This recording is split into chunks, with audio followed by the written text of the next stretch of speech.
karena dia itu gemarnya menyantap daging manusia. Tapi dilakukannya ini tuh dari jarak jauh, jadi kayak telur santet.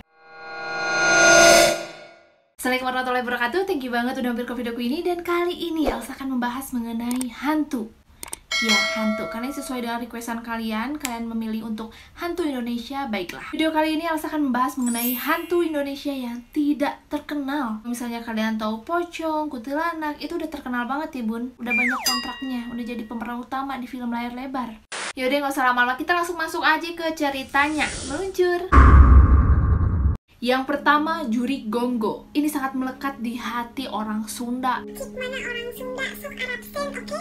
Bahkan Jurik Gonggo sendiri artinya Jurik adalah setan dan Gonggo merupakan jembatan kecil yang ada di gotnya, bawah jembatan gitu kan, kayak kolong jembatan gitulah pokoknya. Apa itu namanya lah ya. Kenapa disebut Jurik Gonggo? Karena dia tinggalnya emang di kolong jembatan yang gelap gulita. Konon katanya Jurik ini tuh sering banget ngejailin orang-orang yang pacaran di jembatan. Ya mungkin pikirannya dia, Paling tuh manusia pada pacaran kagak punya modal.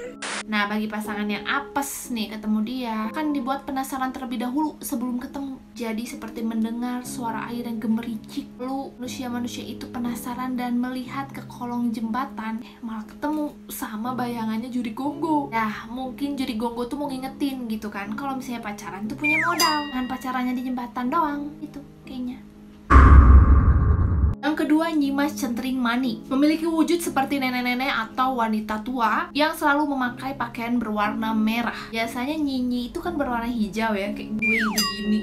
Dan katanya bisa berubah menjadi ular buntung. Konon katanya Centring Manik ini punya kaitannya dengan Prabu Siliwangi alias istri mudanya Prabu Siliwangi. Menurut cerita masyarakat Bandung, katanya pesugihan Nyimas Centring Manik ini masih banyak dilakukan oleh manusia-manusia zaman sekarang. Melakukan pesugihan itu ya tidak lain tidak bukan mereka ingin kekayaan yang melimpah tanpa bekerja. Pesugihan ini dilakukan hanya dengan menyiapkan satu kamar untuk melakukan hubungan dengan Nyimas Centring Manik.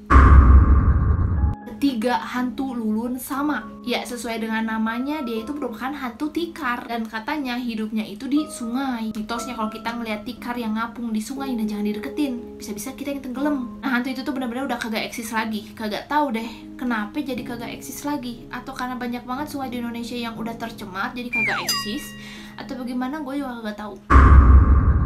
Selanjutnya, hantu Kapuk Kamalintong. Ini salah satu hantu yang mirip banget sama Poci, karena dari wujudnya, dari tingkahnya itu mirip banget nih kayak Poci. Terus dia tuh sering banget berkunjung dari satu rumah ke rumah lainnya, cuman untuk dimintain bukain kapas yang ada di wajahnya.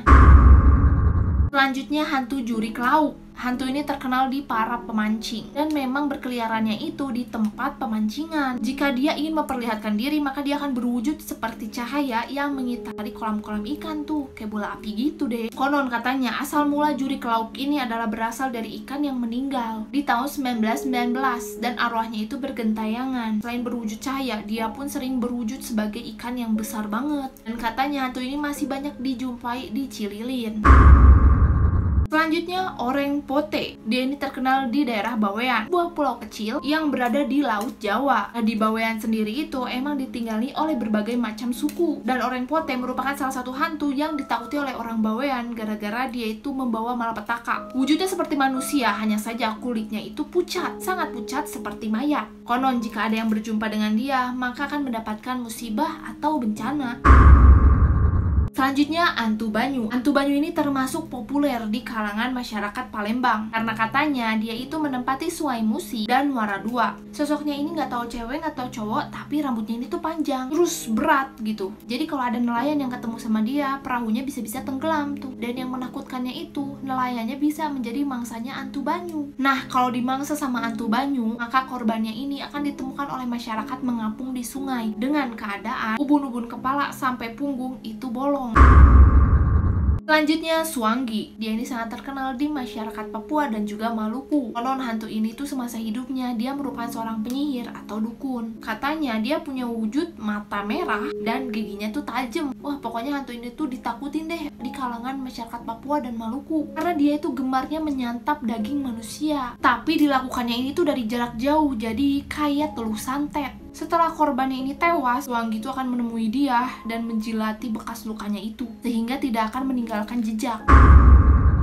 Selanjutnya hantu endas geluntung. Hantu ini berwujud hanya kepala saja yang ngegelinding, tanpa badan dan sebagainya, pokoknya cuma kepala doang. Cerita hantu ini sangat terkenal di kalangan Jawa Tengah. Dia ini sering muncul di jalanan-jalanan sepi yang menurun, kayak pudunan gitu deh. Saat dia menampakkan wujudnya, maka akan terdengar suara gedebug, kayak gitu deh pokoknya, kayak ada benda jatuh, ya kan?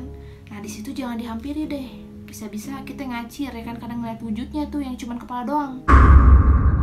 Selanjutnya jerangkong. Nama lain dari jerangkong ini adalah tulang belulang manusia. Di saat dia muncul maka akan terdengar suara seperti keretakan tulang, tapi bukan tulang encok ya. Dan katanya dia tuh akan muncul di kalangan masyarakat yang memiliki peternakan ayam yang begitu banyak. Selanjutnya hantu ilung lanjang. Ya hantu ini tuh sangat fenomenal di kalangan masyarakat Bawean. Tapi lagi-lagi dia tuh kalah pamor, jadi tenggelam tuh kepopulerannya. Wujudnya ini memiliki hidung yang sangat panjang, makanya kenapa namanya ilung lanjang. Kalau dia hadir itu akan terdengar seperti benda yang menyeret ke tanah. Mungkin itu hidungnya kali ya yang menyeret ke tanah. Konon ilung lanjang ini sering digunakan oleh dukun-dukun sakti untuk menjaga sebuah desa. Nah itulah beberapa kisah singkat dari hantu Indonesia yang kurang terkenal. Seperti biasa kalau mau request langsung aja komen di bawah, oke? Dan kalau kalian suka dengan video ini jangan lupa di like, komen, dan juga subscribe. Nyalain juga lonceng notifikasi supaya nggak ketinggalan video terbaru dari Acu. Oke, see you next video. Bye bye. Assalamualaikum warahmatullahi wabarakatuh.